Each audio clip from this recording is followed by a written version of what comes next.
Dan and Corey here, welcoming you into Libservative. The great fundamental issue now before our people.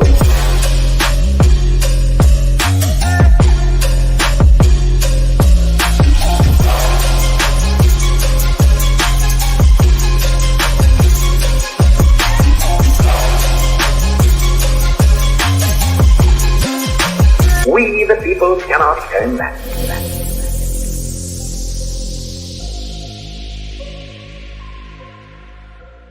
Yeah, welcome in to another rousing rendition of Libservative, intellectual idiots fostering political and cultural literacy. Bell the Bodysnatcher on the ones and twos. He, as always, is Corey Walsh. And he's Dan Griffin. You like that? What the hell are you looking at? Corey's Nothing. watching porn off to his left over I there. was trying to do the thing that they do on the news where they turn. I thought you'd get a kick out of it. Is that a dig at one of our topics tonight, which is the fact that the legacy media is officially on life support? Well, shit, Dan, it is now. Was that like a subconscious dig? It might have been. How shitty the legacy media is?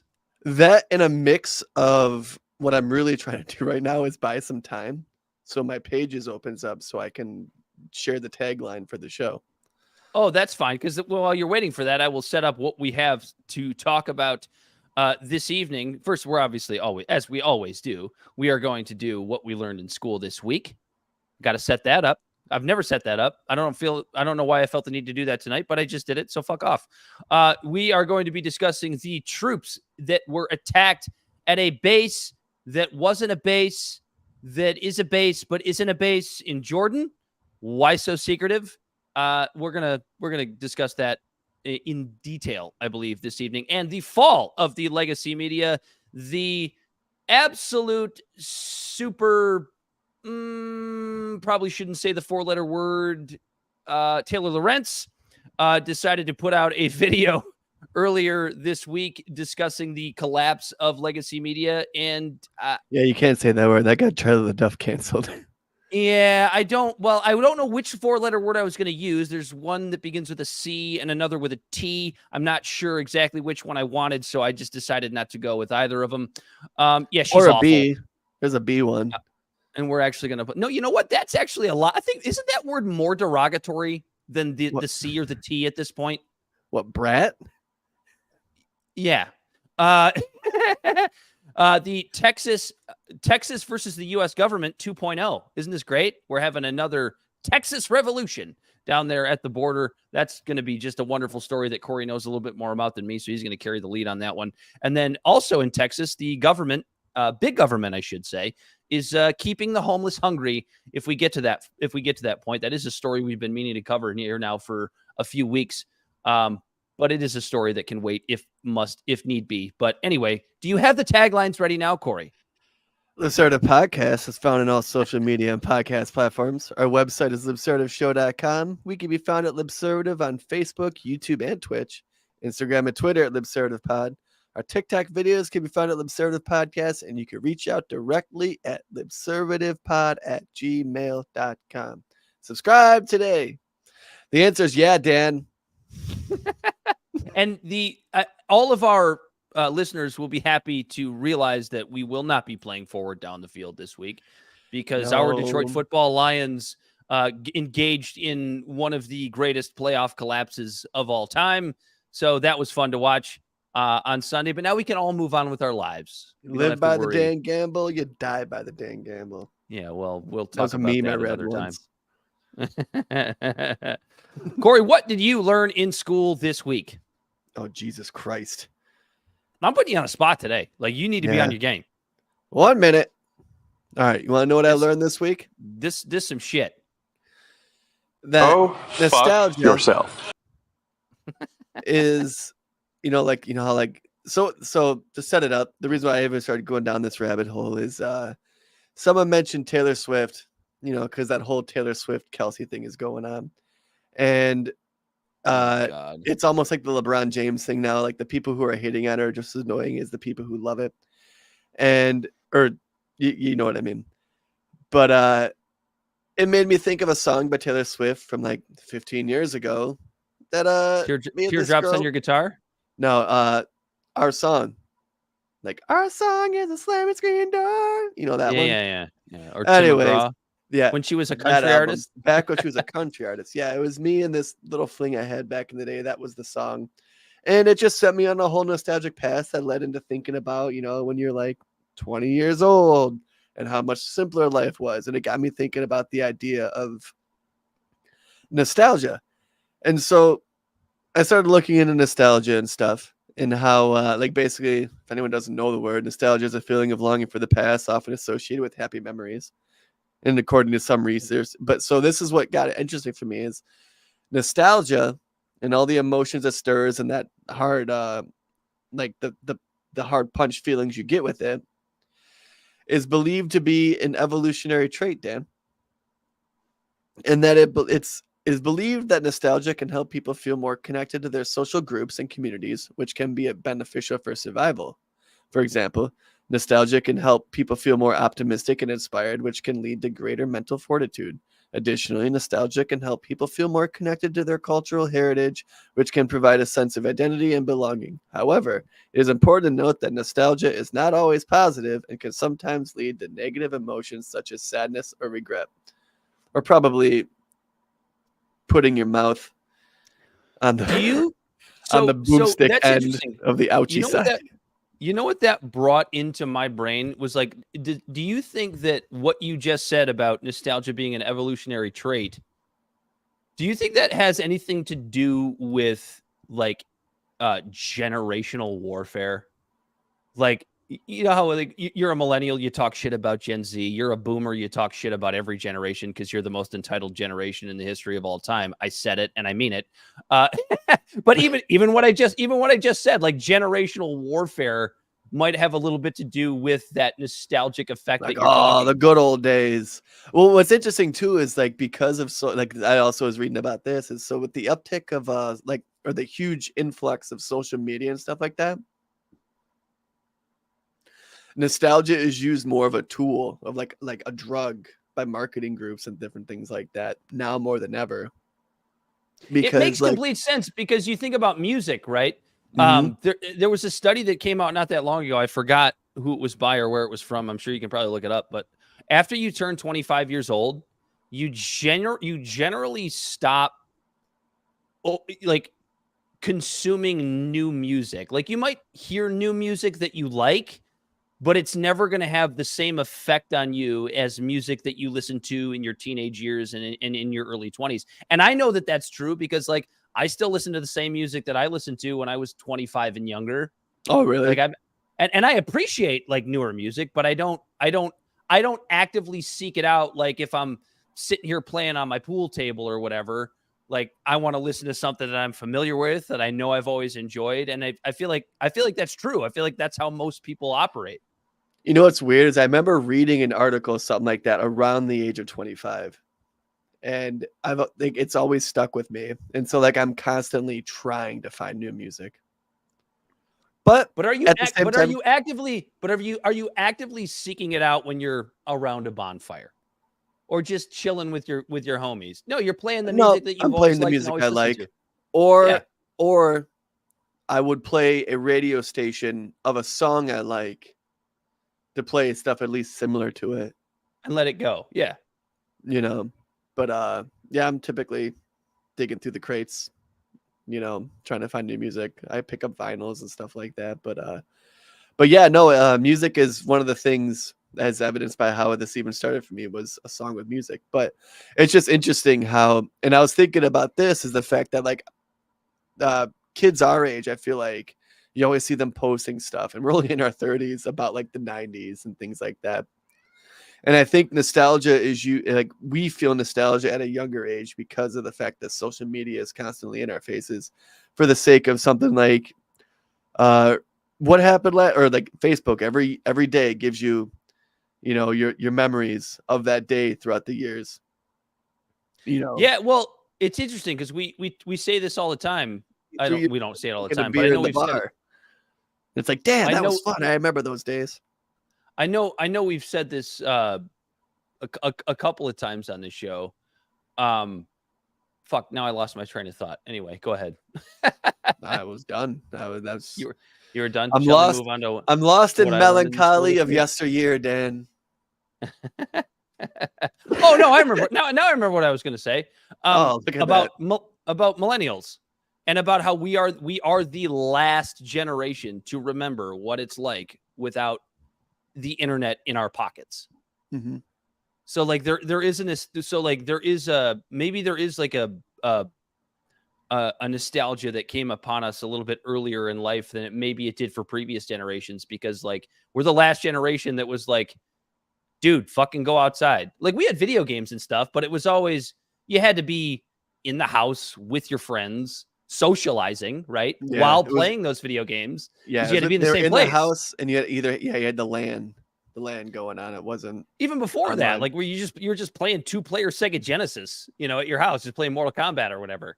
And so maybe that does bring on a little bit earlier nostalgia than than any other generation has ever had.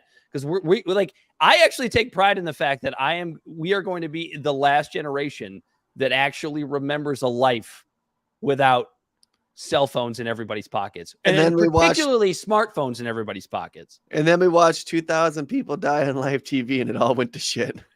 Right? Yeah. No, that's right. Wow. That really was because I mean the first iPhone didn't come out till 2007, which is a year after I graduated high school. Right. I never had the first iPhone, but I remember when they came out with the iPhone, they also had the iPod Touch. Yeah, which was basically just an iPhone that wasn't a phone.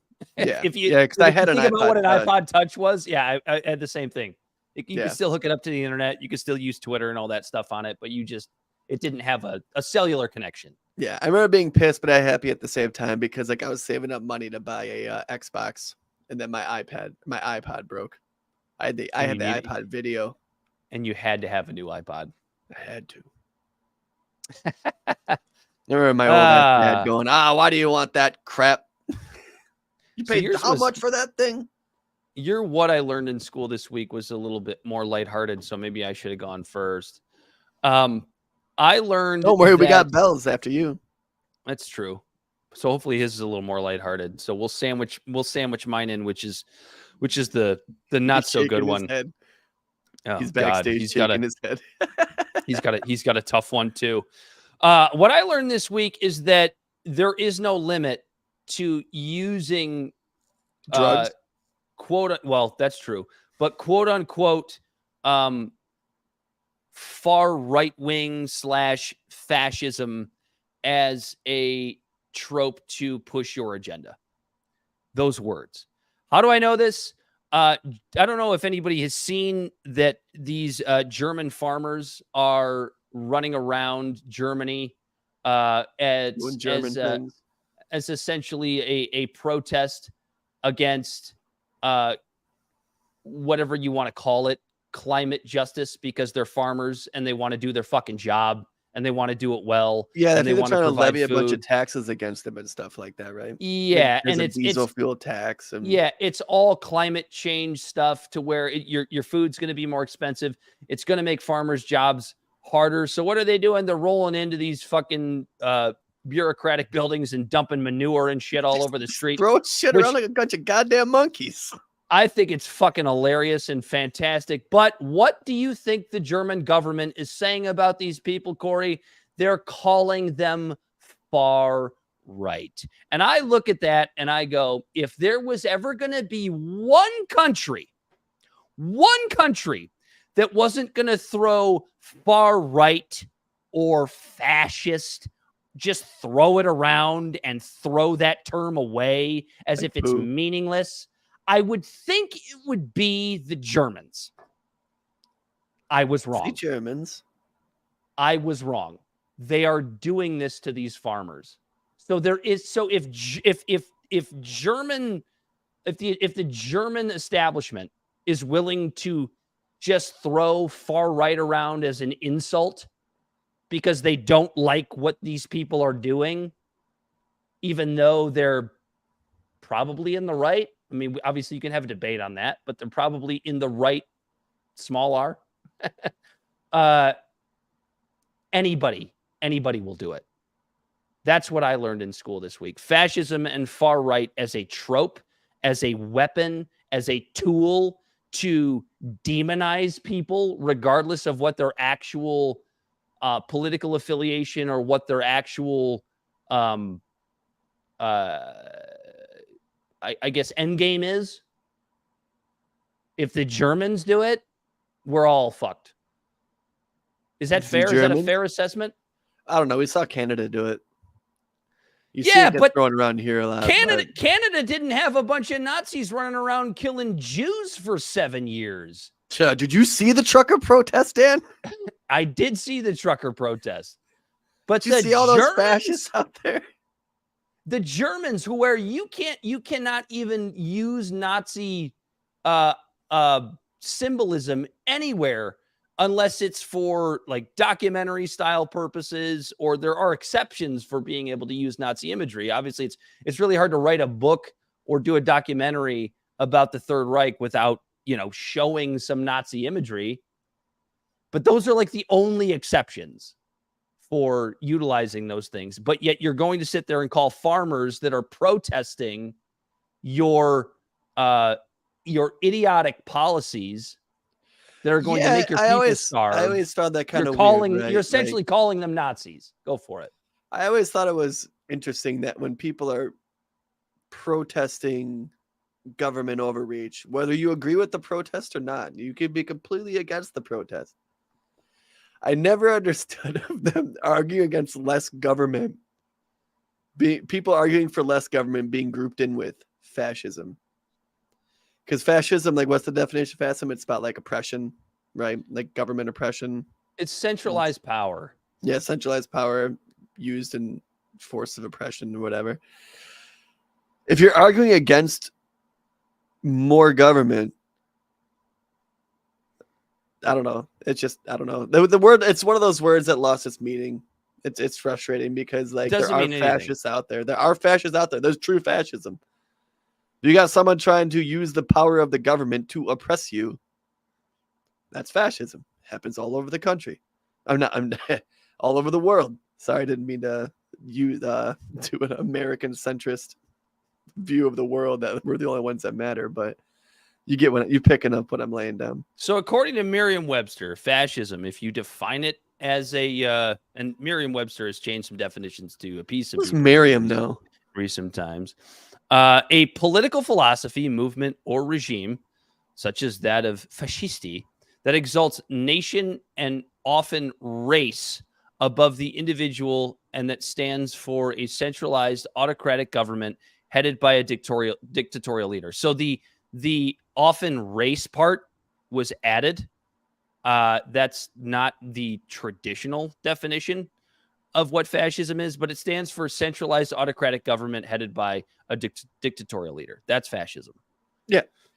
And so protesting your government from trying to, extend its power, whether it's through taxes or, anything like that.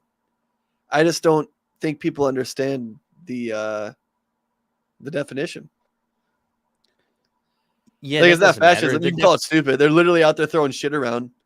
Like, sure, you could be completely against what they're doing, but like, use the right words for different things. Like, well, and it's interesting, right? Because it's interesting, right? Because like, if you compare it to, say, the protests of 2020, the post George Floyd protests, where folks are running around burning buildings, and the reason for that is because they're tired of cops killing black folks, right? Or at least Dan, let's articulate it for them better than they ever could, because it's hard to articulate anything when you have 1,000 people all chanting it at once. You got to keep the syllables low. They were tired of the monopolized violence that the muscle of the government exuded. Or at least that's what we're led to believe, right? Then there's No. what I mean by that is a lot of those protests had grifters, had thieves that took advantage and went and The looted. troublemakers, which isn't anything new. Even Martin Luther King talked about outside agitators or even agitators within the group. But the message was, hey, monopolized government violence. This needs to fucking stop.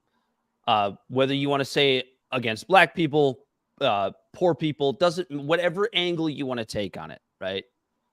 But then you have, and those are the good guys. But then you have people like the Canadian truckers. You have these German farmers that are doing the exact same thing, going against government monopolization and terrible policy for the things that not only they believe in, but the things that contribute to their livelihood. But one of those is fascist, and the other is the good supporters of democracy. And it's like, if you could have people like these German farmers and those Canadian truckers. Oh, and by the way, the good part of the Black Lives Matter movement from 2020, if you could have all of them on the same fucking team, do you realize how much power you would have? A lot. Or am I an asshole? Am I the asshole? No, I don't think so, Dan. You're absolutely on point with that. It's just we refer to Noam Chomsky's book Manufacturing Consent often because we typically talk about the media and stuff, but it's about worthy and unworthy victims. Those farmers should just get back to tilling the field. They don't have time for this trivial nonsense. Yeah, that's what I learned in school this week, Corey. Fascism literally doesn't mean anything now. It's a word that is meaningless, and we can just throw it away. That's a fact. All right, let's bring Bella in. I want to hear what Belle learned this week. She said it's meaningless. It is. It's a meaningless word. It is. And it Everybody sucks thought- because it shouldn't be. That should be a word that gives you recoil, like racism. Yeah. Or, you know what I Neither mean? of Like, those. I'm at a point now, and maybe this is my white privilege coming out, but I'm at a point now where if somebody calls somebody a racist, or if somebody's accused of being a racist, my immediate reaction is, are they? Let's see what actually happened. Now, if it's somebody on Twitter just like spouting the N-word and talking about how black people are subhuman or whatever, then it's like, okay, no, that's a racist. Okay, that's actually a That's racist. easy to Like, point out. But yeah, no, I get what you're saying, and that's what I mean. That's what frustrates me about it, that the word is thrown around so casually. Because now you got people being able to slide under the radar that probably are actually racist. They just don't say the N-word. And because they're not blatantly racist, Right. and the word racist is thrown everywhere, this person could sound sophisticated and is using like the other bullshit you see with narratives of like talking about eugenics and different things like this. And the stuff they're spouting off is clearly racist, but because they're not saying racist words, and the word racism is thrown around everywhere. If you say that's racist rhetoric, people are like, oh, that's what they say. They say that about everything.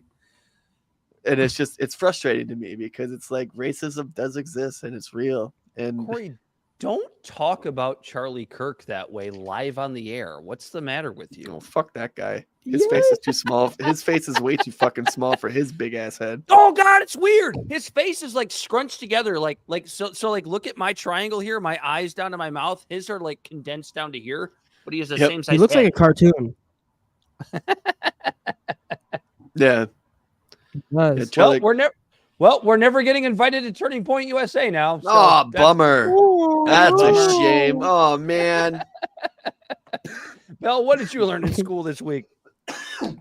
Well, I was reading about the Vietnam War.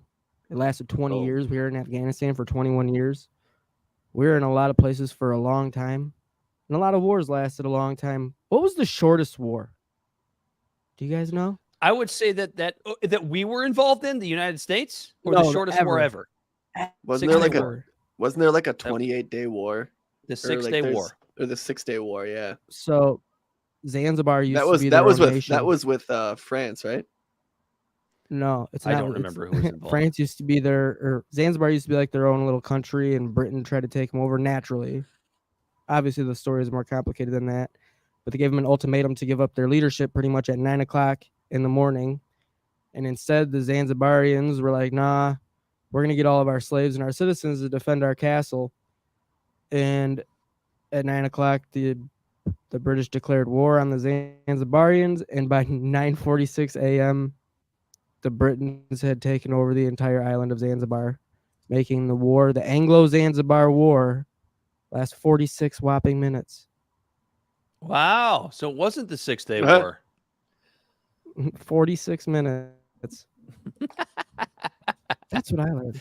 You know what? I love how Bell always comes in with something like super historical. It's fucking great. Like I'm Corey and always I reading think up too on hard, history. and then Bell comes. Oh no. Yeah, we lost your audio. You're still here, but we lost your audio. Yeah, no, Dude, the I shortest actually- war. I accidentally hit the mute button on my mic. I was trying to adjust it. I've never done that before. There we go. I'm back. Mine wasn't too bad or depressing, which was good. So It's just funny. No, Just, yours. yeah. So like Bell's is always from like if it happened 1900 or before, that's always Bell's what he learned in school this week. I'm not saying that as to disparage you. I actually kind of like it. It brings out some a different angle of our show. That is good, pretty wild. because I am chock full of that shit. That's what I read about most of the time. The shortest some war in weird American stuff. history that America was involved with, because I knew we had a super short 6 war, Day. but it was the Spanish-American War. No, we probably involved in the 6-Day War, but the 6-Day War was in Israel. Yeah. The Spanish-American War was 3 months, Yeah. which I don't even remember what That's the it. Spanish-American It War was was less about. than 3 months. Was that about Florida? No, we're morons. It We're was about morons now. Cuba gaining independence from Spain, I think. And here we are. We don't know everything. I'm pretty sure it was. The Spanish-American War was a conflict between the I'm United looking that States up and right now Spain that because I gotta lasted know. from April 21st to December 20th, 1898. The war was sparked by the explosion of USS Marine in Havana Harbor, which led to the United States' involvement in the Cuban War of Independence. Yeah. It was about Cuban independence. Way to go, Bell. Look at you. Even he looked surprised that he knew that was that was about. He's like, oh yeah, no. He's like, what do you mean? I knew that the whole time. Dude, Rosa Parks above your head. I was 90% Rosa- sure. I was like, I'm pretty sure that's the one. Rosa Parks above Bell's head. She's like smiling down on him. I kind of love it. She's so proud. No, She sure is. She's so what a glorious love her. lady. You know, yeah. But did you see what she said to you, Dan, when you said that? Nah. nah. Hey, I thought it was a 6-Day War. I was wrong, but it was the 46-minute war or whatever the hell Bell said it was. Yeah, Anyway, it's the we're a half- Anglo-Zanzibar War. The Anglo-Zanzibar War. That's racist. Don't use that term, Anglo. They said it, not me. They said it, not You me, sure? and then Bell just bounces out. Yeah, he left. Oh. All right, so what do you want to Anyways, start with, Dan? Speaking of war, Corey, U.S. troops attacked in Jordan. We couldn't figure out for days whether it was Jordan or Libya. Jordan was not Libya, Syria. Syria. Jordan was saying it was Syria. The United States saying it was Jordan. I don't think we exactly know yet, but it's really close to the border, and it appears it was probably in Jordan. The issue that we have here, Corey, is this. The United States government has tried to make it very, very clear to us over these last however many days it's been that we are not at war in the Middle East. Do you believe them, Corey Walsh? No, Dan. I mean, yes, Dan. You believe them. You believe them. Oh Good, yeah. You know, the Pentagon has never led us Go astray. fuck yourself. And the conflict has exclusively resided in the Gaza Strip. Nowhere else. Yes. Nowhere else. Shall I read a couple of articles from Ken Klippenstein, Corey Walsh? Yeah, go ahead. Why not? Ken is a master troll in the best way possible. So this is from January 28th, right? What are we talking about? 3 days ago here as we record this show. That would be 3 days, Dan. 3 U.S. troops killed in Jordan as Pentagon insists that we're not at war. The article says, last night, 3 U.S. Army troops were killed in a drone attack on an undisclosed U.S. facility in Jordan. The first deaths by enemy fire of U.S. soldiers in the Middle East since the Israel-Hamas war started. This tragedy explodes 2 lies the Biden administration has been pushing ever since the Gaza war started. Number 1, quote, we are not at war in the Middle East. As the Pentagon press secretary, Brigadier General Pat Ryder said on Tuesday. Number 2, quote, we currently assess that the fight between Israel and Hamas continues to remain contained in Gaza, end quote, also by Ryder. Anyone with a room temperature IQ can see that we are at war in the Middle East. In the past weeks alone, the U.S. has bombed Iranian-linked militias and ISIS in Syria, as well as Iraq, and is bombing Houthi targets in Yemen. As for the notion that the Israel-Hamas war is contained to Gaza, that is equally bullshit. I inserted that last word. The reason for the U.S. strikes on Houthi targets in Yemen is that the Houthis are attacking ships in the Red Sea, a key shipping lane on which international commerce depends, with the stated purpose of ending Israel's war in Gaza. How is that, quote unquote, contained in Gaza? Cherry on top of the dishonesty Sunday is how the U.S. government is characterizing the location of the drone attack, saying only that it, quote, impacted at a base in northern Jordan, end quote. The U.S. military maintains secret bases in Jordan, as Mr. Klippenstein has previously reported, and refuses to ever mention the role they play in airstrikes that, again, Mr. Klippenstein has reported, above and of other hostilities, keeping the American public in the dark about their own government's foreign policy. So essentially, if you don't say that you have bases, how can you prove that the strikes came from us? Is essentially what I'm reading from that. And the news media plays along with the charade, refusing to name the host nations from which the U.S. forces are conducting those airstrikes in the region. Consider the New York Times' vague yet typical characterization of U.S. airstrikes in Yemen. Quote, Britain joined the United States in the attack against the Houthi targets as fighter jets from bases in the region and off the aircraft carrier, the Dwight D. Eisenhower, struck targets with precision-guided bombs, end quote. By withholding the names of the host nations, the Biden administration obscures from the public the now clear reality that Israel's war in Gaza is metastasizing into a regional war.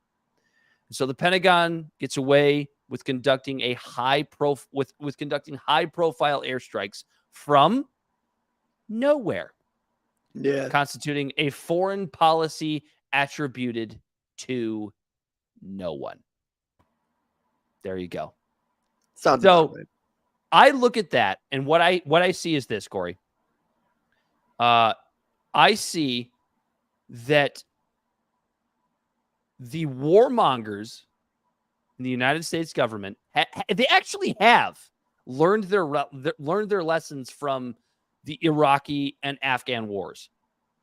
Just don't tell the world where the bases are, and you don't have to own the airstrikes that essentially come out of thin air. That's what I'm reading from this. They actually did learn something from those wars.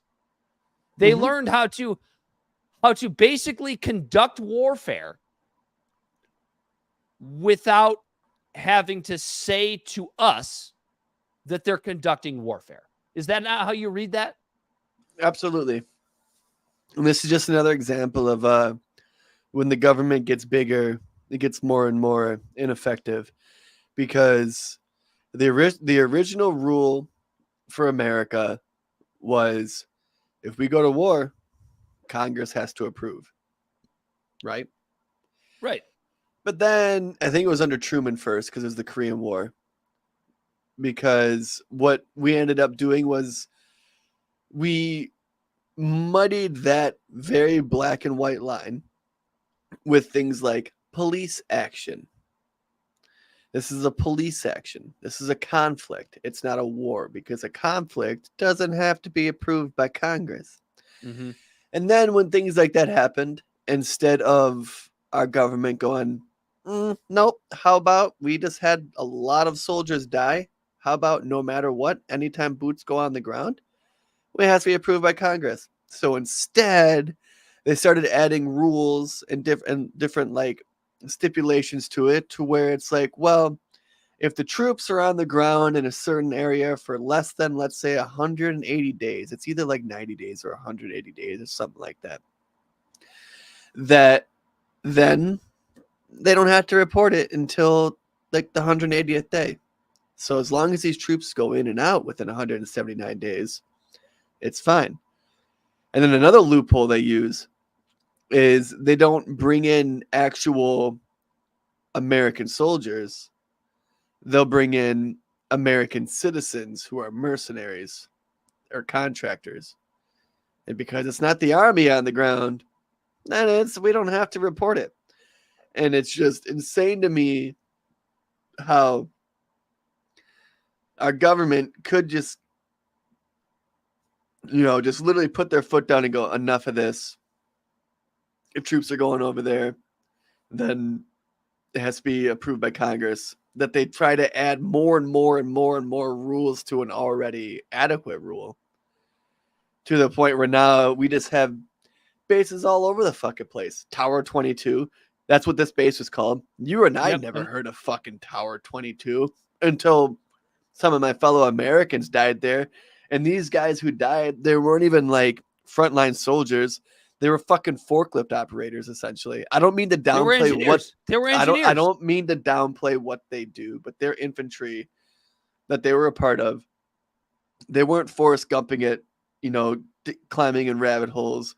They weren't on the front lines. These were the people that were there to build roads, fortify fences, build infrastructure, things like that. They were engineers. And we lost people who were in the military who had skill sets, who didn't have to be on the front line. They were literally engineers, and they got killed in a place that Congress didn't even know where the fuck they were, or none of us knew. There's thousands of these bases around in other places. But then undisclosed bases, undisclosed bases, but they label them as outpost, strategic position. Corey, shall I just read the next Ken Klippenstein piece? Lay it on me, Dan. This one is just insane to me. This one is from last night, January 30th, 2024, as we sit here and read this on January 31st. 3 U.S. troop deaths in Jordan shrouded in secrecy. A cascade of secrets about the base, the mission, and the failure of anti-drone measures surrounded the deaths of 3 U.S. Army reservists in a drone attack Sunday. What would that have been? The 29th, 28th, something like that, on Tower 22 in northeastern Jordan. There are 3 lingering questions. The first question, what is Tower 22? And why is the first time we're hearing about it when American troops die there? Question number 2, Why is this 718th Engineer Company even deployed in Jordan? And question number 3, why weren't the 350 soldiers and airmen assigned to Tower 22 protected from the attack using widely available counter-drone technology? So, Tower 22, according to CENTCOM, which is the Pentagon's regional command for the Middle East, they call Tower 22, quote, a logistics support base that is part of, quote, Jordanian Defense Network, conducting a number of key support functions, including support to the coalition for the lasting defeat of ISIS. What the fuck does that even mean? I thought the ISIS war was over. I thought ISIS was defeated. So Ken Klippenstein's article goes on to say, Reuters ridiculously reports that the base, quote, holds a strategically important, end quote, location using the word strategic. No, I just used his yes. Which the Pentagon loves to use. They love to use the word strategic, and the media also repeats to show gravitas. But if the base is strategically important, then why have we never heard of it? And as opposed to what? A non-strategic location? I love the way Ken Klippenstein writes sometimes. CENTCOM also calls Tower 22 a quote-unquote base, but it does not appear in any Pentagon budget document or construction plan.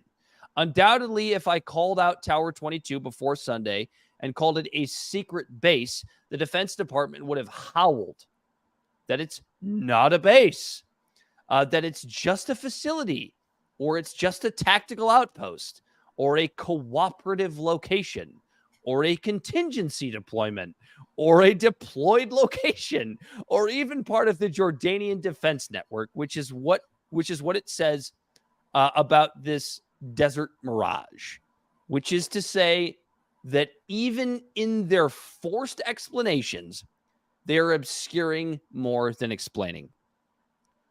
We move on to the 718th Engineer Company. The 3 Army soldiers that were killed, Specialist Brianna Alexandria Moffett, 23 years old, of Savannah, Georgia, Sergeant William Jerome Rivers, 46, of Carlton, and Specialist Kennedy Layden Sanders, 24 years old, of Waycross, were all construction specialists sent to Tower 22 to expand it and other secret bases in the desert under the 718th Engineer Company. The company is assigned to the Army Reserve's 926th Engineer Battalion of the 926th Engineer Brigade, headquartered at Fort Moore, formerly known as Fort Benning, in southwest Georgia. 718th, the Army says, is an Army early response force responsible for road and perimeter building. Why do they need to build more shit there if they're not an actual base? That wasn't Ken Klippenstein. That was me. Paraphrased by Dan Griffin. A look at the satellite photographs of the base taken in the past few years show how the engineers have improved the facility, adding a short runway for helicopters and drones, making the base more permanent. But why now? Why, since the quote-unquote defeat of ISIS, is the Biden administration upgrading this and other bases throughout the region? Well, CENTCOM says the mission of Tower 22 is including support for the ISIS war, but it is really focused on the so-called Iran-backed militias, which are not anti-ISIS. In fact, 718th is assigned to Task Force Spartan, which is a multi-country entity supporting Operation Spartan Shield, which is the anti-Iran ground contingency force that is otherwise described as a quote-unquote cooperative training partner.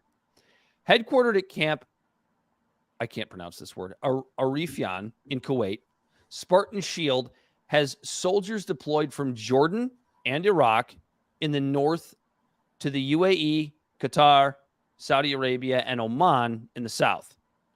If you've never heard of Spartan Shield, you're not alone.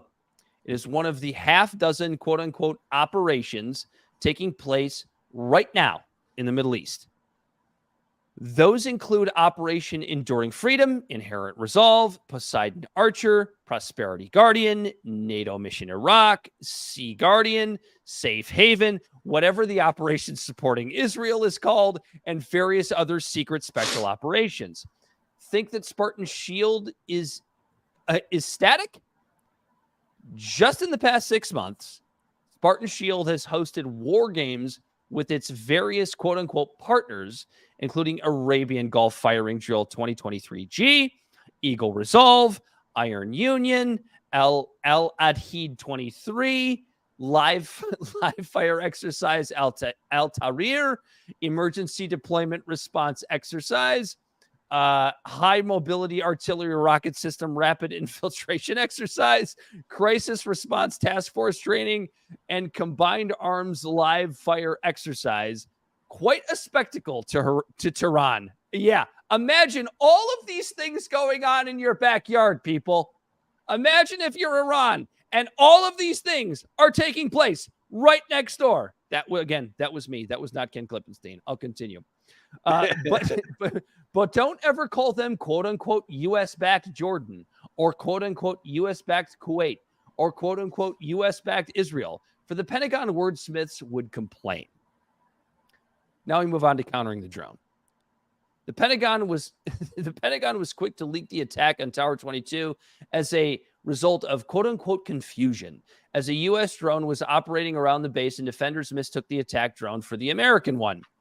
Some in the news media report this as a fact, even though no investigation has been concluded, and the excuse just begs the question: why build a base in the middle of nowhere and fill it with 350 people and not defend it? 350 engineers. Exactly. Especially after there have been so many attacks on facilities since October. I'm gonna install the 7th after October. That is not in Ken Klippenstein's article. Wouldn't that be a priority?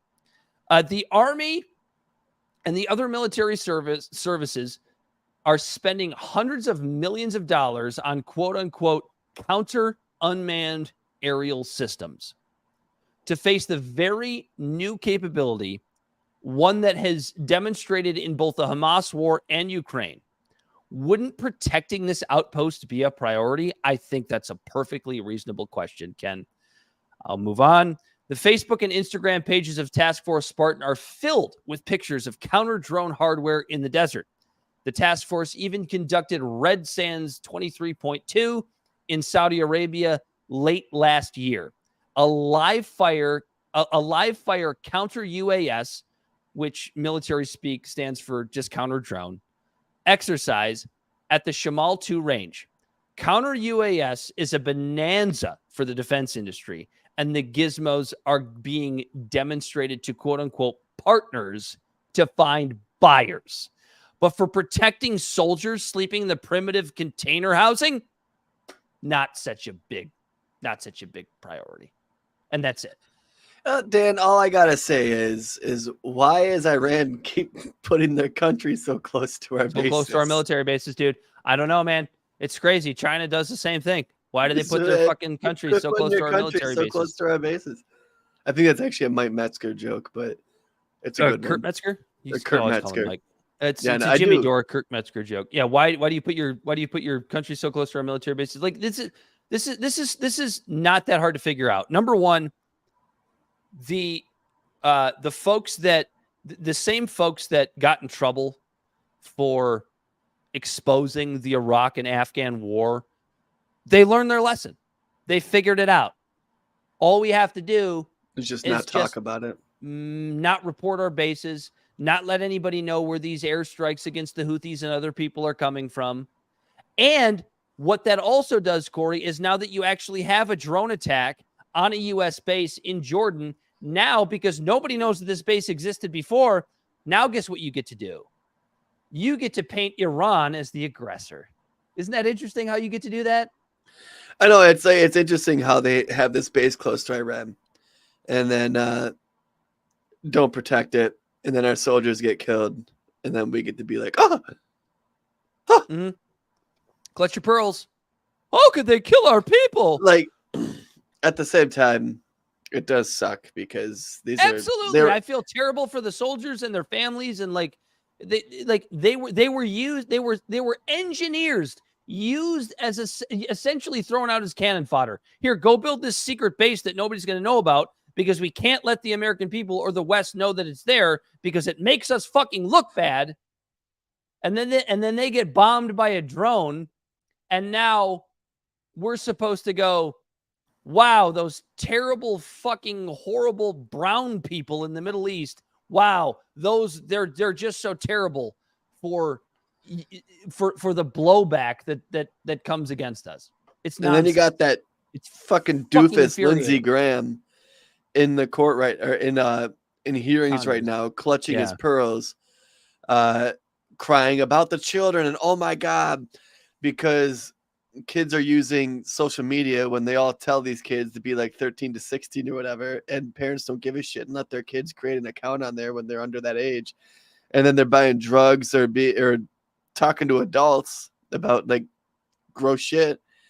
And Lindsey Graham's in there telling these people who are in charge of these companies, you have blood on your hands, in one breath, and then the next breath he's like, we need to go to war with Iran. You want me to give the exact quote? He goes, hit Iran now, hit them hard. Yeah. But the social media, the heads of social media companies have blood on their hands because kids are killing themselves because they're getting bullied. But he's okay with getting blood on his hands to start some bullshit war. 100%. He's a piece of shit. With a country that doesn't like us because we initially, damn near almost 70 years ago now, instituted a coup in. You also have Tom Cotton coming out and saying that Joe Biden is a coward unfit for office if he doesn't strike against Iran. That's what makes him unfit. Yeah, Joe Biden is unfit for office, but not because he refuses to strike against Iran. Because he refuses to start World War III. That's what makes him unfit, Dan. That's what makes him unfit for office. Not his age. And the end of the Klippenstein article absolutely fucking sums it all up. Like these anti-drone measures are great for whoever's making them, whether it's Raytheon or Lockheed Martin or whomever it is. I'm assuming Boeing's probably involved because it's anti-drone. I don't know. I'm not going to speculate on that. But they're all piece of shit companies that are in bed with the U.S. government because who buys this stuff? The U.S. government buys it. They go over and they sell it to other nations, or they give it away and then just steal the money from us to fucking pay for it via taxes. And so, yeah, that anti-drone stuff is something that all these folks seem to want to buy. All these other countries seem to want to buy, these governments or whomever it is. But it's not good enough to put it in place to save the American men and women that you sent to this base that supposedly doesn't exist to build it. We can't have it there to protect them. And you wonder why people like you and me and others are fucking hate the military. I have no issue with those people over there that did those things and thought that they were doing something good. And what happened to them? They got their fucking heads blown off by an Iranian drone or an Iranian-backed all they were militia there drone. to do was build base, to build roads and things like that. Yeah, it's absolutely insane to me. And it's insane to me that like we constantly put soldiers in harm's way in absolute bullshit. And and and it doesn't matter. Like it's funny, right? Like the only one who was actually like trying to avoid this shit in our entire existence of life, the only one who didn't start a war was Donald Trump. Not from trying. He didn't start one. He also didn't end any. But he kept talking. He said, "I'm going to bring the troops home from Afghanistan." And then he did it, and then he made a plan with the Taliban, like a promise to do it, and then Biden kind of caught doing it, and then that was a fiasco. And if only we could read the tea leaves, because. I don't really want to get into it, but like I don't really have any faith that like Donald Trump would be any better on the Israel issue. I feel like as far as like Middle East foreign policy, we'd probably still be in the same place we are right now. Doesn't really it'd be matter. Similar. It'd yeah, be because similar. Raytheon and Boeing and all of them have really deep pockets. They'd figure out a way to get us into a war. That's their only goal. It's absolutely their only goal. That's true. Anyway, do you have anything else you want to close this out with? No. Josh threw in doesn't like Joe Biden. Fuck Joe Biden. Doesn't like Joe Biden. I agree with him. Yeah, I agree. I don't like. Does that mean you love Donald Trump, Corey? You said fuck Joe Biden. Does that mean you love Donald Trump? I'll say fuck Donald Trump too. Like, we need libertarians. Like, we need someone to take all the toys away because it's bullshit. Both Donald Trump, both Biden expanded the government. Both of them are trying to use the government as a tool to go after people they don't like. Both of them are superseding the Constitution by expanding the powers of the presidency, trying to make it like a kingmanship. I could go on and on and on. Both of them, it's almost a 50% shot on which one also put trillions of dollars into the economy that created inflation. Like, it's every president essentially for the last 100 years has grown the size and scope of government, and that I'm sorry, Trump people, that includes Donald Trump. Mm-hmm. That includes Donald Trump. That includes Ronald Reagan. Mm-hmm. It's all bad. Anyway, in fact, one of the main reasons why you see mass censorship on social media and stuff is because Trump's the first one that kicked the dust up by trying to repeal Section 230. So there we are. Do you want to close out this troops attacked in Jordan conversation? I think we covered it pretty well. I think we're going to keep an eye on it. Read Ken Klippenstein on Substack. He's fantastic on this kind of stuff. Do you have anything else you wanted to say, or should we move on? I say we move on. The legacy media collapse. This one's a little bit more of a fun topic. Here's how much we care. Not at all. And actually, we kind of love it. So, what's her nuts? That dirty, dumb Taylor Lorenz. Yeah, I shouldn't say mean words. Taylor Lorenz she'll dox you. Yeah, she will. Oh God, she'll she's done it before. I think I would appreciate it. I think it would help build our brand if we were doxxed by Taylor Lorenz of the New York Post. Just two nobodies in Metro Detroit and just talking shit. And she's like, these two white men. They're terrible human beings. So Taylor Lorenz made a video. Taylor Lorenz made a video that absolutely, she's absolutely right, actually, in a lot of it, which is that the legacy media is fucking dying. Do you have the video by chance? I do have the video. I am about to play it. Okay, sorry. The Sports Illustrated is dead. The LA Times is laying off basically everybody. And there are reasons for this that she doesn't exactly explain well. I'm going to just go ahead and play the video. Where are you? Here we are. The journalism industry is in a death spiral, according to Taylor Lorenz. Here we go. Industry is basically in a free fall. Today, the Los Angeles Times laid off 115 employees. They wiped out their entire DC bureau in an election year. They laid off pretty much all of their sports teams. They killed their entire tech and business section. They laid off breaking news writers, social media editors. The list goes on. But what's really dark is this is just the latest in months and months and months of layoffs in the media industry. In fact, tens of thousands of journalists have been laid off in the past year. Major media companies like BuzzFeed News have completely shuttered their news operations. Time magazine also just laid off a ton of people. And Sports Illustrated basically shut down last week. Pretty much the entire digital media ecosystem that myself and a lot of other millennial journalists came up in has been completely hollowed out. And it's not just digital media sites. Local news has been obliterated. The newspaper industry is cratering. Radio is essentially dead aside from NPR, which has been gutted. Meanwhile, hundreds of workers at Condé Nast, the parent company of pretty much every major magazine from GQ to Vogue to The New Yorker to Vanity Fair, are on strike because they're also facing impending layoffs. Even mainstream national media outlets owned by billionaires like the Washington Post, where I work, and The Atlantic, where I used to work, have done layoffs. If you're a young journalist today, there's almost no on-ramp to traditional journalism. I'm going to just pause it right there. Why in the fuck would anybody want to get on the on-ramp to traditional journalism knowing what we know, Corey Walsh? Well, so that part, like, so when she says that there's no on-ramp to traditional journalism, I disagree with her because of the fact that Substack is booming. Being a journalist, I could literally just go downtown and just start interviewing people. Like, that's what journalism not is. traditional journalism. You're not going to work for the New York Times. Yeah, You're not no, going to work for the LA Times. She's convoluting traditional journalism with working for one of these big brand mainstream media outlets. Traditional journalism is, like Charlie Duff, his name is tarnished, but like the work he did before his incident, that's traditional journalism. Who's the guy who went to Kalamazoo?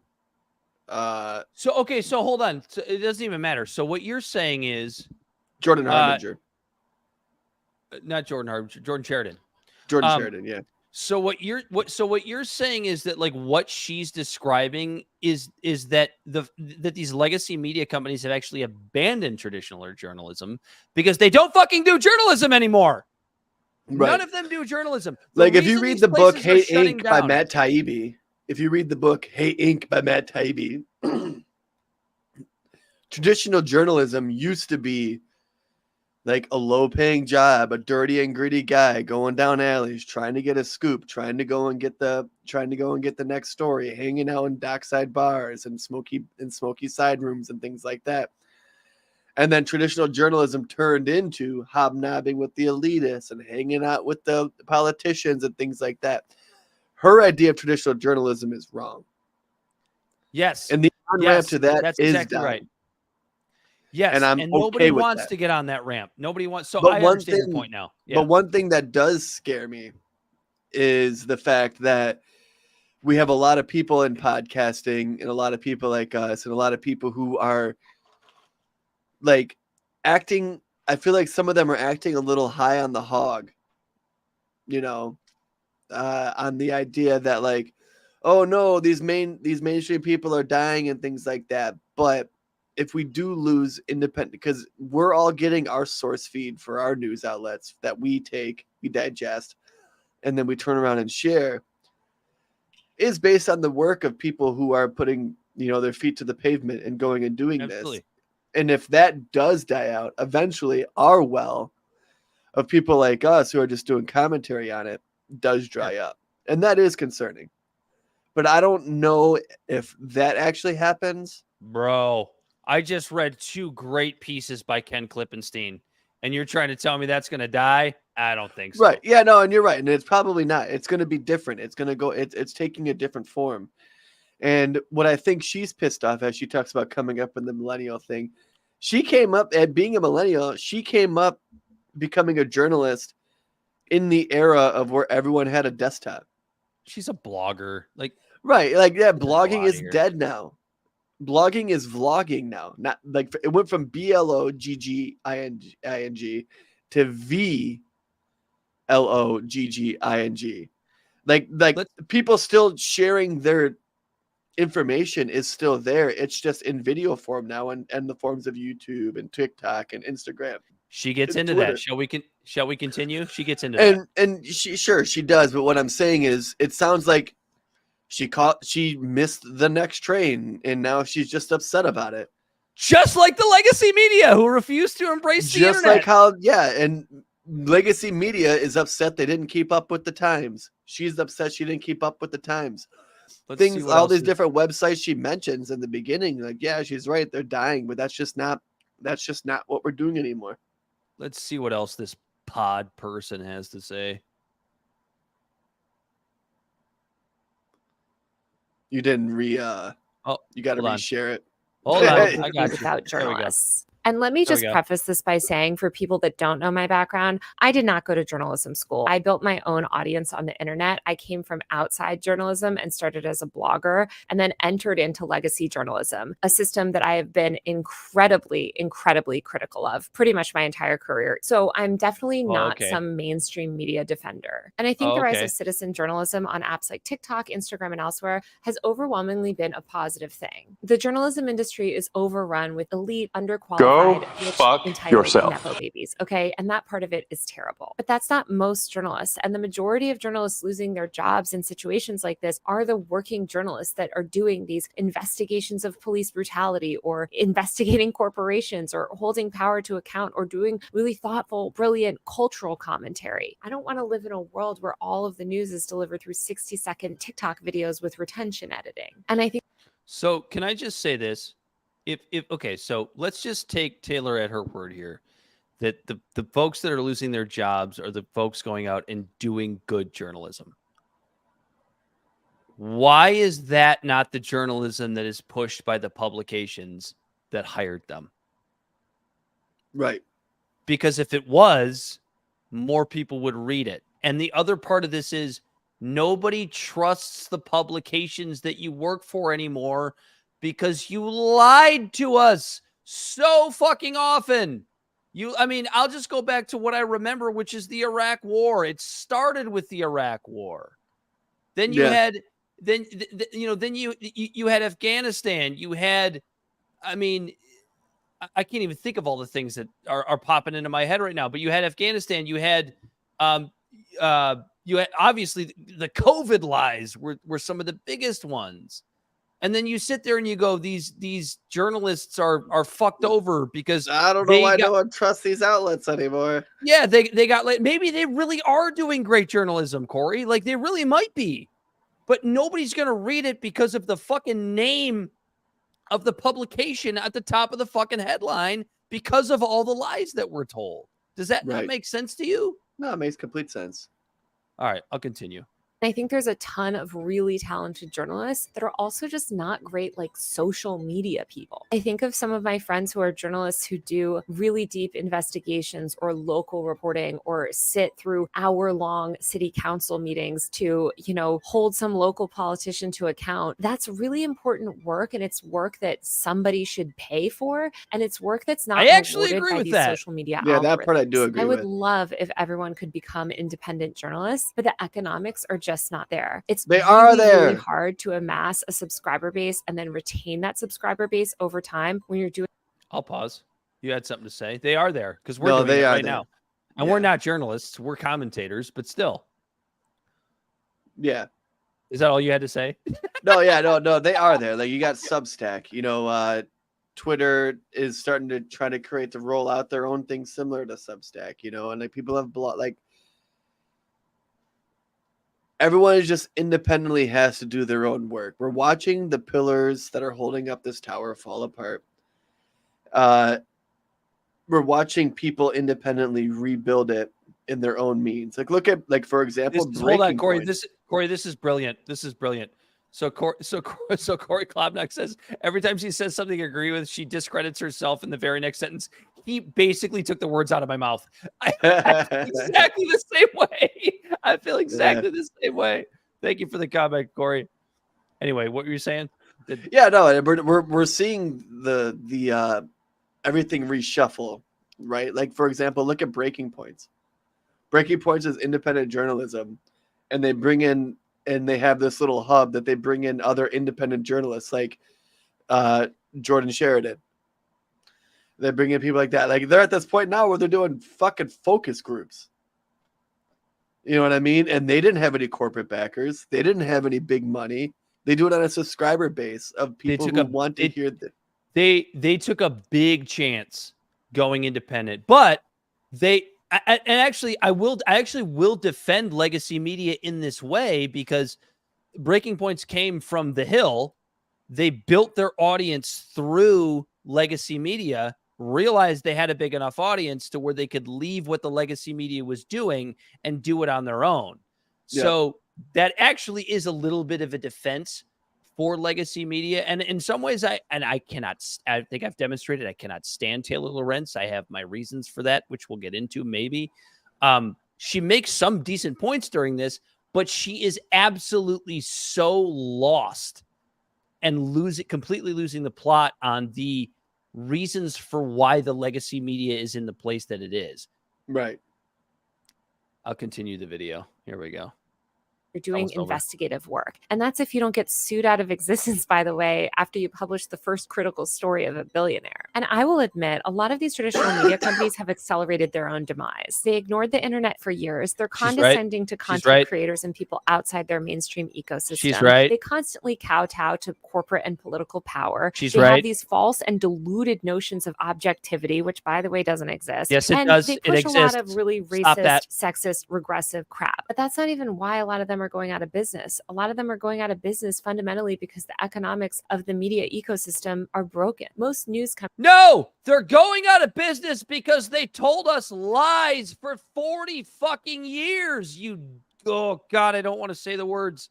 Anyway, Companies used to monetize by advertising, and those ad dollars have been completely subsumed by Facebook and Google and tech giants. I don't really know where that leads us other than a pretty dire place where there's really no check on corporate and political power in this country. I did write a lot of. what are you talking about? Yeah, there's still a lot of check on corporate power because the legacy media doesn't check on it. Like, I love where I turning away paused it, from by the way. Like Look at that. it reminds me of Hold like on, the Corey. Atlantic. She looks like she's about to, like, that microphone's about to explode all over her face in like a really sexual way. Jesus Christ, that is very misogynistic. I'm just saying, like, I wasn't the only one who noticed that. If you're just listening, go check out the YouTube video. But oh, I lost my train of thought. I was gonna say, what was I gonna say? What were you gonna say, Corey? I don't know. Let me try to Maybe get if rid I of this play the dead space maybe and- if I play the last 6 seconds of this video. Lot about this in my book called Extremely Online. But I do think Oh, so at the end she's just trying to sell her fucking book. Fuck you, Taylor Lorenz. Fuck you. Fuck the horse you rode in on. I can't stand you. Ew, You gross. tried to dox people. You had a microphone explode all over your face during our show. We didn't add any flashy. Dude, that's the thing. Like, she's right about so much stuff. She's right about so many things during that video, but she doesn't understand the reasons why she's right. Like when she talks about, people are leaving the media you're talking about because the media that you're talking about is tarnished because that media it's based on captured. Like, the information that someone is spewing is based on trust. It's like Michael Malice. It's like Michael Malice always says: the legacy media is factual but not truthful. Yeah, they lie by omission. And the American people, we all see it. We all know it. That's why the legacy media is dying. Like, does CNN give you facts? Yeah, they give you facts. Are they truthful? No, they lie by omission. They leave things out. Yeah. Fox News the same way. I'm not just going to pick on the liberal side. Oh yeah, the conservative my side. favorite example of that is Ben Shapiro. He lies by omission all the time. He's our biggest fan. Oh, he's a rapper now, Dan. That's right. He absolutely is. Which it sounds like an AI version of his voice rapping because you can't hear any breath. Well, that's just how Ben Shapiro talks.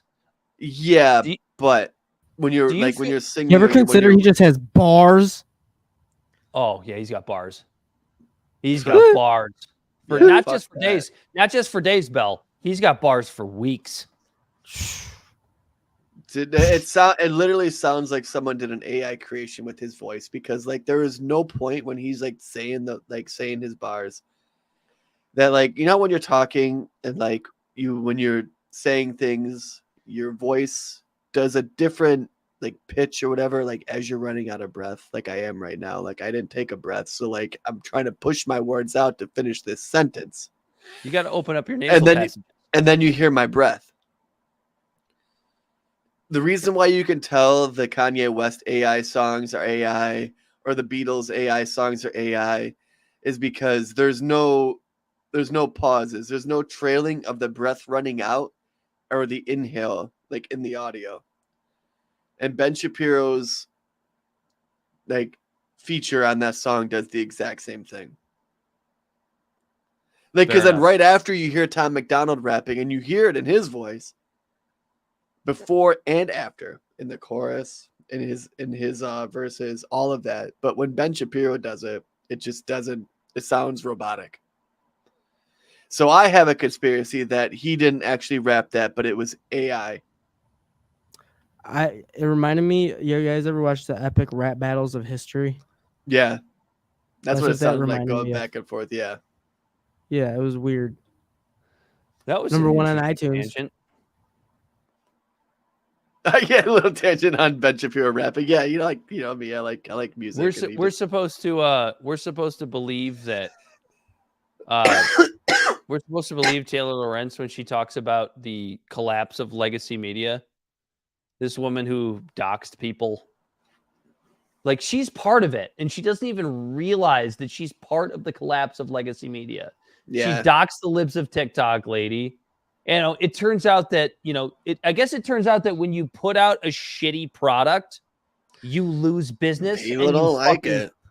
and you fucking fold. And that's exactly what happened here. Imagine, imagine opening a burger joint and serving nothing but chicken sandwiches, and then continuing to claim that you serve the best burgers in town, and doing all of this for 20 years while somehow still staying afloat and staying in business, and then making a video blaming real burger joints for putting you under. Yeah. That's what this video was. Yeah. No, it's just the media is still there. The mode that it's delivered to people changed. And there's probably really good journalists that are going to be forced to leave these places. And if I could speak to those journalists for a second, start a Substack. Go out, talk to Matt Taibbi, or do it yourself. Talk to Ken Klippenstein, talk to people at The Intercept, talk to, talk to these, I guess, what would be considered by the legacy media, these underling organizations that do real reporting. And if you really feel that strongly about your journalistic prowess, and I believe you're probably there, believe those people are probably in these places, get away from this shit. This might honestly, if you're a really good journalist, if you're really good at what you do and you believe in yourself and you love what you do, this might be the best thing that's ever happened to you. Mm-hmm. Go out and make it happen. We'll talk to you. We'll spread your message if you've got something real to say. Yeah, no, that's just it. I love real journalism. There's not people that run around and ask Vivek Ramaswamy if he'll denounce white supremacy. Right. It's just lazy. It's just stupid. It's just I don't know. I guess that probably makes me a white supremacist in some way. So you piece of shit. Texas versus the U.S. government 2.0. Corey, you got this one. You want to set this up while I take a leak? I guess. I just can't. I always have to take a leak. I know. I'll be back in less than 2 minutes. The current issue on the order between Texas and the federal government is about the border security and immigration enforcement at the U.S.-Mexico border. Texas has deployed razor wire and the state troopers to block the access of federal agents to some parts of the border, claiming that the Biden administration is failing to protect the border from illegal crossings. The federal government has sued Texas, arguing that the state is interfering with its constitutional authority to regulate the border. The Supreme Court has ordered Texas to allow federal agents to the border, but Texas has refused to comply and has asked for proof of federal authority. So basically right now, Texas is thinking that the federal government is inept, and so they are trying to do everything that they can down at the border to fucking stop it. And the federal government is like, no, you can't. And so to sum it, in a comical way to sum it up, basically is Texas is laying out razor wire, and then the federal government is coming in and cutting it, and then behind them, the Texas government is laying down more razor wire. Oh man, these notes didn't refresh because I had way more notes on this. Here it is right here, actually. Uh-oh. 1 second. Oh God! Ah! Don't panic. Oh, I'm man. back. All my notes got deleted, Dan. Probably I should had so many check that before you started the show. Oh man, no. Where the fuck did they go? Oh, this is sad. This That's is all right. terrible.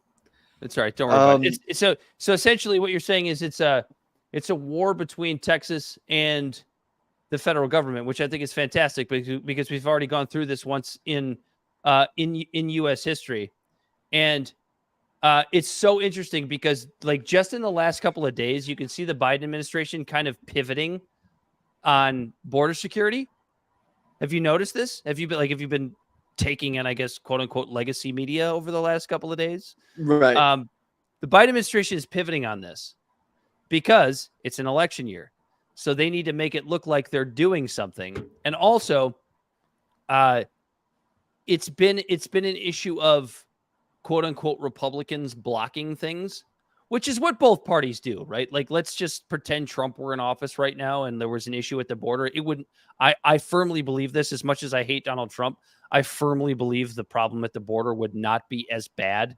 You can take that however you want and put it in whatever context that you want. But it would be bad enough to where Democrats could come around and say, oh, Donald Trump also isn't doing anything at the border. And he would be doing the same thing. He would be pivoting in some way. So I'm not trying to pretend like this is some Biden administration extravaganza.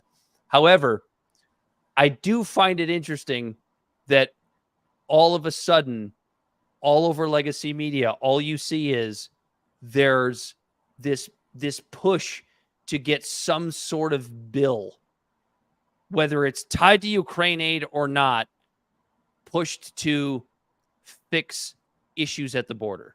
Isn't that interesting as we sit here basically February of 2024? And it's really funny because right now Biden is kind of picking up. So now I got to do all this by memory. But Biden is kind of picking up some of Trump's border policy stuff. And like as of January 7th, even the AP is reporting that the USC is dropping illegal border crossings after Mexico increases enforcement. They're working with Mexico, and Mexico is stopping illegals coming through Mexico at their southern border. And they're sending them back to their countries and stuff like that. Their southern border is far thinner. Yeah, just like geographically than ours is. But yeah, so it's interesting what's happening down there, though, because 25 states have expressed their support for Texas and its border dispute with the federal government. And these states are mostly led by Republican governors who share Texas's concerns about the border. Look, I get it. We talked about it last week. Like I'm super pro immigrant, right? But I think I'm super pro immigration, right? But I also think that immigration is like a fucking water faucet, dude. If you leave it on all day, you're gonna flood your fucking house. Yeah, you gotta turn the water off, right? You gotta turn the water down. Immigrants are good for they're good for the economy and all of that. But no. Just say what Chuck Schumer says. Say what Chuck Schumer says. They're good for doing the jobs, like picking nobody fruit else wants to do. Yeah, he said something along that. I mean, there's some truth to that, right? Like there is some truth to the fact that like a migrant worker is a lot more willing to come over here and work for, $10 an hour doing fucking hard labor. But like, it's to me, like, I guess I would say this. It's simple, but it's not simple. It's simple on paper. You make the access points lower, which of course is going to involve maybe not a wall, but some sort of barricade. But what you also need to do if you're going to build a wall-like structure to keep the people from coming over the border just willy-nilly, you need to spend the money to open up more legal access points and make it easier for these people to get in this country legally to work. I don't want to reiterate everything that we said last week, but like, yeah, I want more people in the United States. Our birth rates are down. Every economic metric says that when your birth rates start to fall, your economy starts to fall. And the only way to supplement your birth rates falling is with immigration. Like, immigration is good.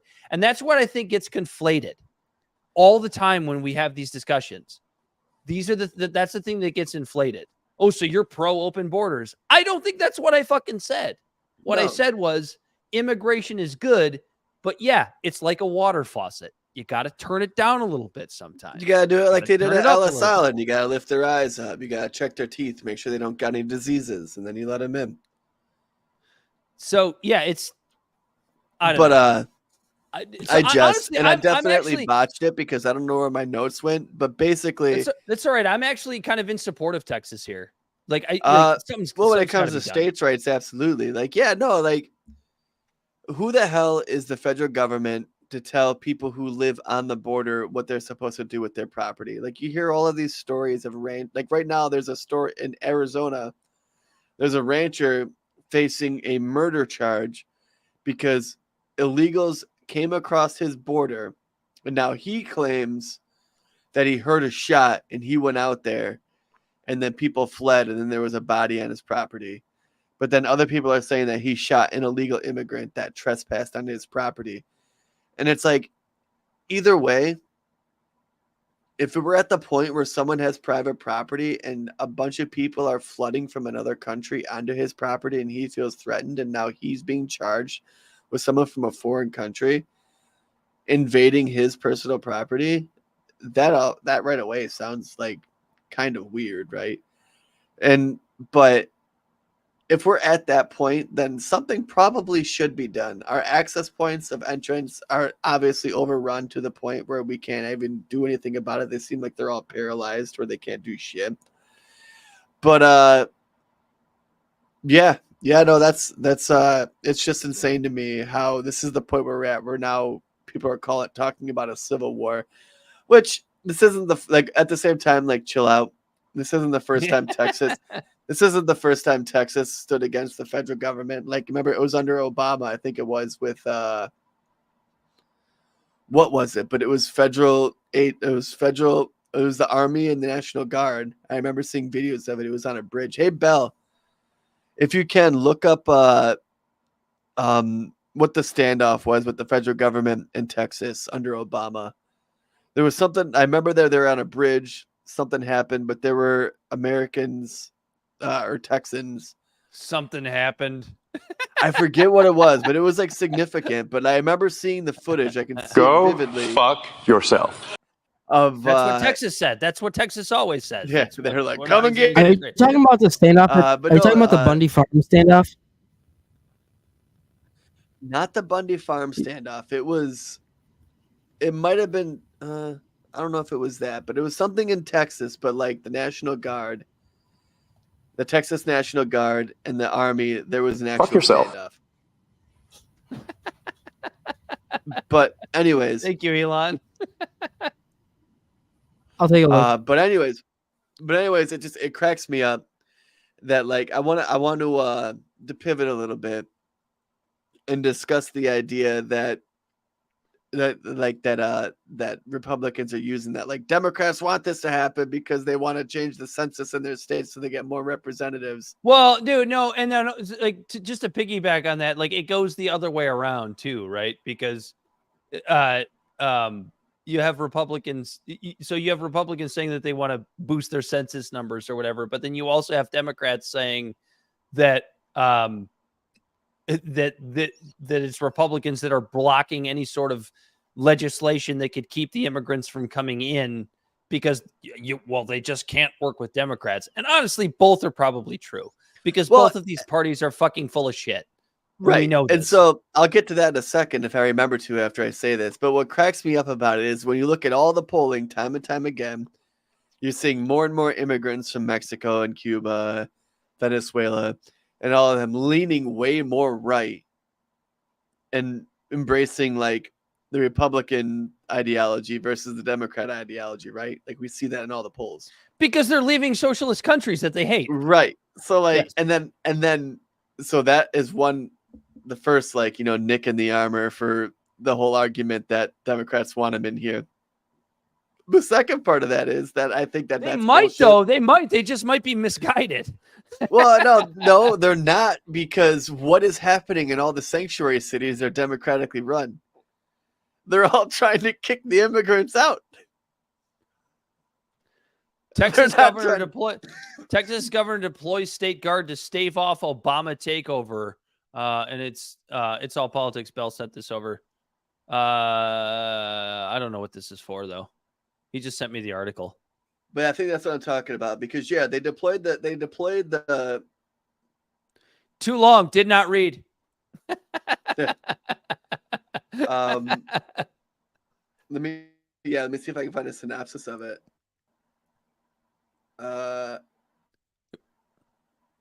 It was still Yeah, good. It was it's- still good. If you can, was Bell, still try Greg- to find like That's Greg Abbott, isn't it? Like, how long has he been governor of Texas? Jesus Christ. Yeah, it was. It was I think he became governor like when Obama was president. Like this happened like right away. But yes, that's what I'm saying. This isn't the first time this has happened. But the idea that Democrats are trying to bring them in to make it so they have more voters is obviously false, because when these people are showing up into their districts, they're trying to kick them out. And like immigrate, you know what I mean? Like what Mayor Adams in New York is like, oh, they're gonna destroy our state or destroy our city. Yeah, it's just too much. Anyway, Yeah, I had. we're gonna keep an eye on this. I understand. You failed. Your blew it. computer burped on you. It's okay. We've all been through this. You blew it. I've had my computer burp. We'll be keeping an eye on this, and I guess it actually gives us an opportunity to get into government.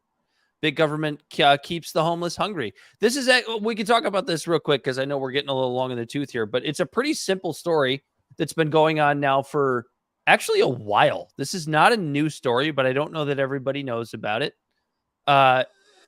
It's essentially a zoning violation by big government that keeps an organization from just fucking feeding homeless people. Corey is hacking up a lung over Yeah, I don't know where this came from. My computer's fucking with me. I'm pissed. All right, so I have two examples. Yeah, good night. I'm out of here. So I have two stories here of how individuals are trying to use their personal liberties to help enhance the personal liberties of other individuals in our country. And it basically just comes down to giving them food.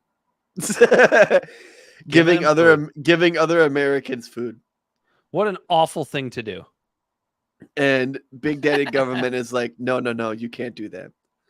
So first off, I'm going to talk about Food Not Bombs in Houston. And so Food Not Bombs is a volunteer group that has been feeding the homeless in Houston, which is in Texas, obviously, speaking of Tejas. They've been doing it for more than a decade. However, they have been facing legal troubles since March 2023 when the city started enforcing an ordinance that bans people from feeding more than 5 people on public or private property without permission from the property owners. The group has received nearly 90 citations from the Houston Police Department for violating the ordinance, each carrying a fine of up to $2,000. The group has refused to relocate to a designated location outside a police station, saying it would make it harder for homeless people to access their services. They have also filed a lawsuit against the city and its officials, claiming that they have violated their right to free exercise of religion and freedom of speech. The group's case has drawn attention and support from civil rights activists and social media users. So this organization has been just going around Houston feeding homeless people and getting fined for doing so. Yeah, just for the crime of feeding homeless people. What assholes. Just real pieces assholes. of shit. But that's like one of those things where like you know like you always have like a certain contingent, I would say, because I don't get mad at all conservatives, but like a certain contingent of the homeless community of like, well, you shouldn't have broke the law. If you didn't break the law, you wouldn't be in trouble. You wouldn't be in jail. You wouldn't have gotten the fine. Well, this goes down to basically that legality and morality don't always equate. Right. If a law is unjust, you are obligated to break it. Which founding father was that? One of the founding fathers said that. Hey, Bell, find that out real quick. Yeah. If a law is unjust, you are obligated to break it, or something of that ilk. It's something like that. You want But the you know what second I'm story? saying. That was You the want the boy. second story? That was the boy Thomas Jefferson. Thomas Attaboy, Jefferson. my If man. a law is unjust, you are obligated to break it.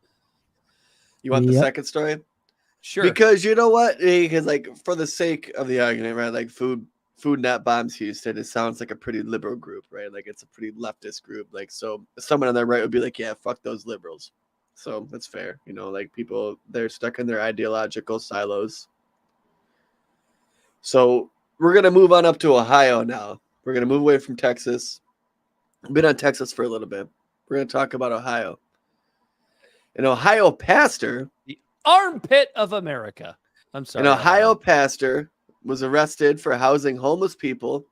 Chris Avell is his name, the pastor of Dad's Place, a church in Bryan, Ohio. He decided to keep his church open 24/7 last year to provide shelter and food for people who could not get a spot at a nearby homeless shelter. Unlike Joel Osteen, just by the way. Yeah. Oh, yeah. Oh, you talking about Hurricane Katrina? No, Throwback. it was Hurricane Oh, no, Harvey, it was, I believe. yeah, Hurricane Harvey. Yeah. He decided to keep his church open 24/7 last year to provide shelter and food for people who could not get a spot at a nearby homeless shelter. However, this violated the city's zoning code, which prohibits presidential use on the first floor for any building within the downtown area. He also faced fire code violations and a gas leak at the church. Avell was charged with 18 zoning violations by the city in December 2023 and pleaded not guilty at his arraignment in January 2024. He also filed a federal lawsuit against the city and its officials, claiming that they violated his right to free exercise of religion and harassed his church. He said he was simply trying to put his religious beliefs into action and help the most vulnerable people in his community. His case has sparked outrage and sympathy on social media among some religious freedom advocates. So what we're seeing here is trivial, absolute bullshit of ordinances and the big government literally creating bullshit laws to stop people from like one says exercising their freedom of speech and the other one says exercising their freedom of religion. Which is all falls under the First Amendment, by the way. We're making right now in America, we are making people criminals for feeding the homeless through arbitrary laws. Yeah, and it's like it's criminals in like a dumb, stupid civil infraction, misdemeanor kind of way. And you look at it and you go, that almost makes it more dumb. You know what I mean? Like that we're just gonna like fine you for feeding the homeless in a quote unquote inappropriate way due to civil ordinances. And you look at it and you go, well, these organizations, they wouldn't have to feed the homeless if you would get rid of protectionist policies, if you would have a more quote unquote Rothbardian libertarian government, and you just simply wouldn't have as many homeless people. Right. Like don't worry about making the homeless people not homeless. We'll just find the people that are feeding them, which will make the homeless people go away. Like that's they're spending all this time on punishing the people. That's the mentality, though, Corey. It's like have you ever been told like don't feed a stray cat because if you feed the stray cat, it will keep coming back to your front porch. Like that is what's going on here. Don't feed the stray cats because if you feed the stray cats, they'll never go away. It just blows my mind of all the time and effort put by our government to charge these people with a crime when all of that time and effort can be put into solving the problem that they're failing at, that people have to step up and do it themselves. and then you find them for doing so. And what's interesting is like you find them for helping you take care of a problem you're failing at. Well, and here's the other thing too, Corey. Like I know we are not super pro law enforcement. In fact, we are going to have a special episode that I think you'll all want to tune into here coming up soon regarding law enforcement. We are not super pro law enforcement. However, I have seen a lot of these videos in the what's the Houston one? The Houston organization, Corey, you mentioned their name. What's it called again? Food Not Bombs Houston. Food Not Bombs. I've seen a couple of these videos where the Houston police are coming up and giving them fines.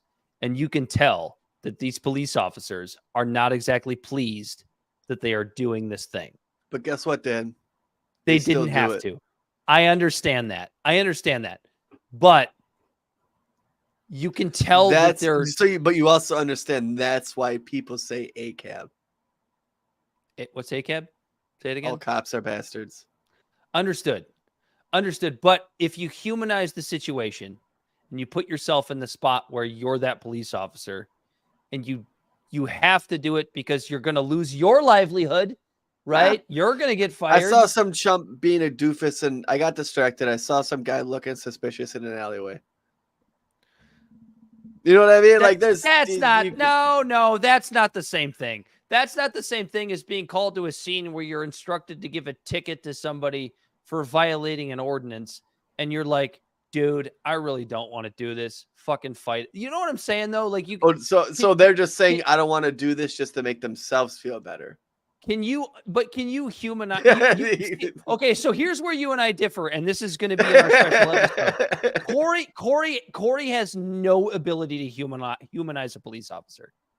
That's what you're demonstrating. Because they dehumanize themselves. Because they voluntarily dehumanize themselves. Oh man, this could get interesting because I don't love cops either. But I will say this: they are people, and they chose a career, and they chose that career. They chose to be an NPC. You can say it however you want. They may have made an ill-advised career choice, but how many? There are a lot of people that have made ill-advised career choices. They become a security guard. They make about $5,000 less because they both get paid shit. You know what I mean? Like you don't see any human in that cop that goes, I have to give you this ticket, but I think it's fucking stupid and I don't want to.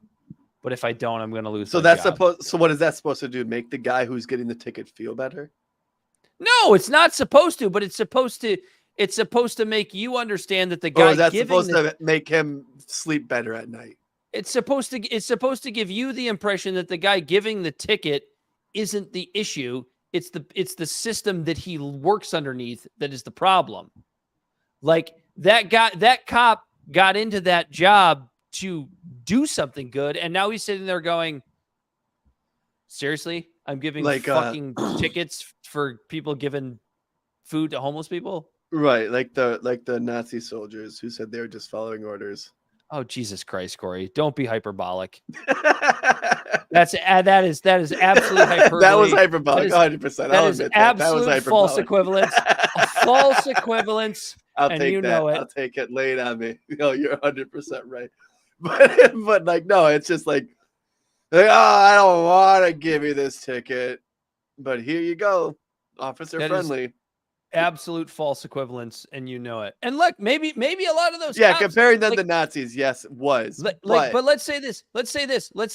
So, like, if it were you or if it were me, and maybe there are officers that have done this because, like, there are officers leaving the force by the day. Maybe a lot of those cops in those videos went and gave that ticket and went, "What the fuck am I doing?" and quit their job. Good for them. So like, but like, that's what I'm saying. Like you're judging that officer, and maybe that's what he did. So yeah, no, you're right. You're probably right. Good cops quit.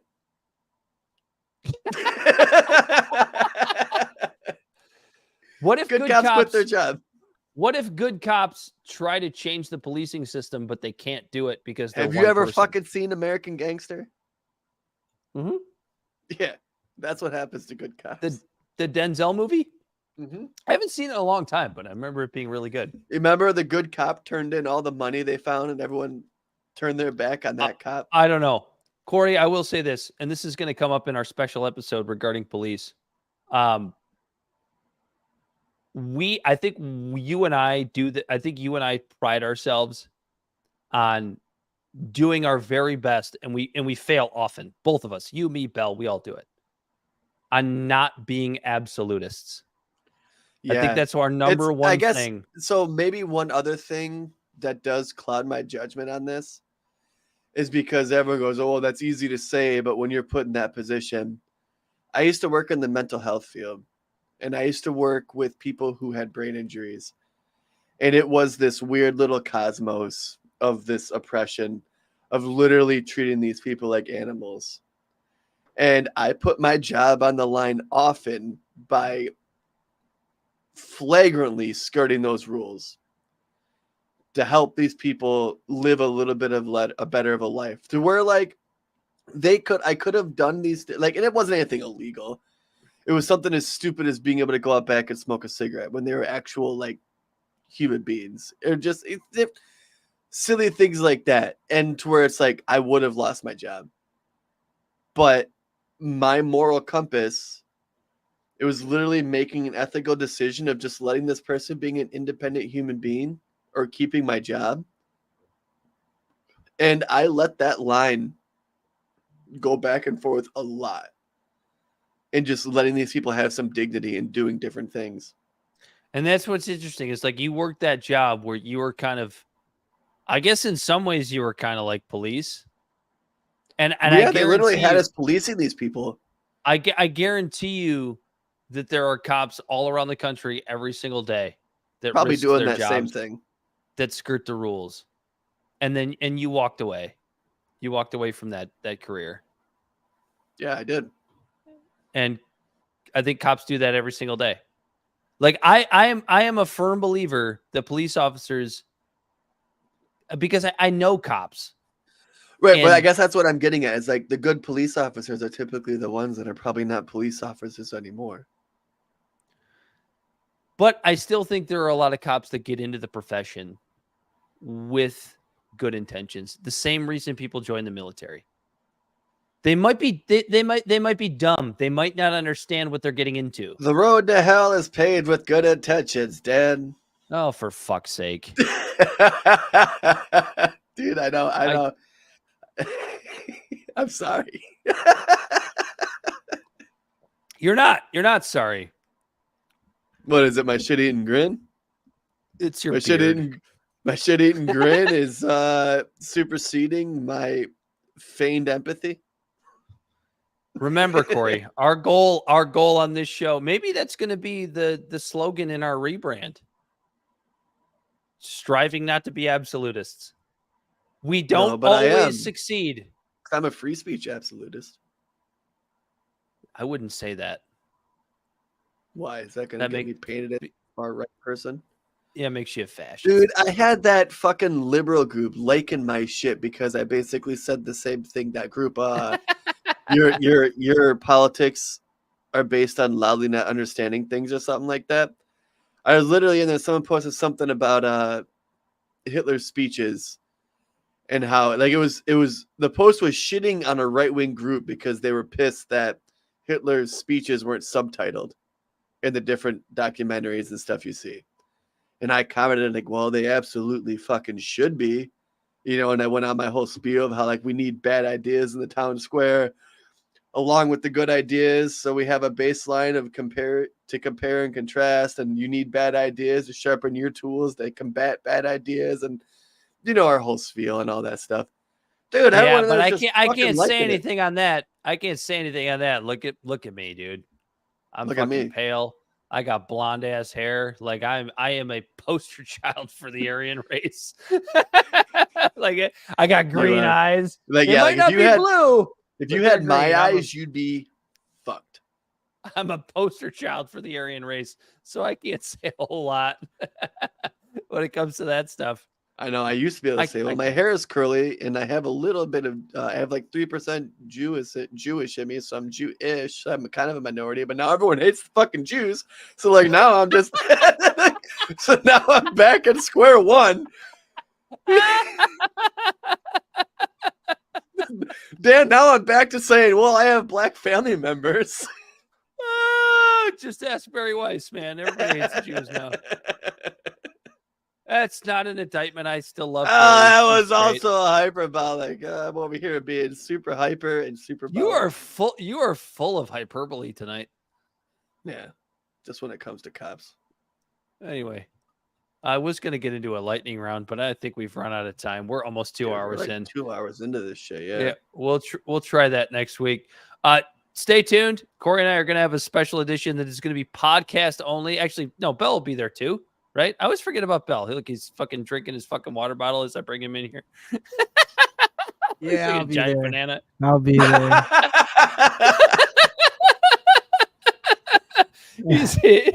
He's like, I smoked myself stupid. I gotta have my banana water bottle. It literally looked like you No, I had a didn't do giant. that. You looked like you had a giant banana in your hands. It looks like you were taking the dick of a wacky inflatable arm flailing tube man. Anyway, Corey, why don't you tell the people? What's where they can funny find is us? that's actually a 20-ounce an bottle. Fuck you. Now that's a good Really? one. that bottle's like the size of a regular Coke can. That was just a little guy. This is a short sport. All Corey, tell 16 the people. ounces. Tell the people where they can find us. Bastard. Libservative podcast is found on all social media and podcast platforms. Our website is libservativeshow.com. We can be found at Libservative on Facebook, YouTube, and Twitch.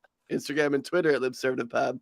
Our TikTok videos can be found at Libservative Podcast, and you can reach out directly at libservativepod@gmail.com. Subscribe today. Subscribe yesterday. Subscribe. Tell a friend. It Tell helps. a friend if you have any. For Bell the Bodysnatcher Unless on they're the a cop. ones and twos. Don't tell them, Unless listen to this. I don't want tickets. Unless they're a cop, Corey will never speak to them. He'll be like speaking to a fucking identitarian left winger. No, I just don't want them talks to to him. listen to this show and then all of a sudden I'm getting harassed for broken taillights or something that I don't have that all of a sudden appear. Bell the Bodysnatcher on the ones and twos. He, as always, has been Corey Walsh. He's Dan Griffin. This has been Libservative. And until next time, we are out.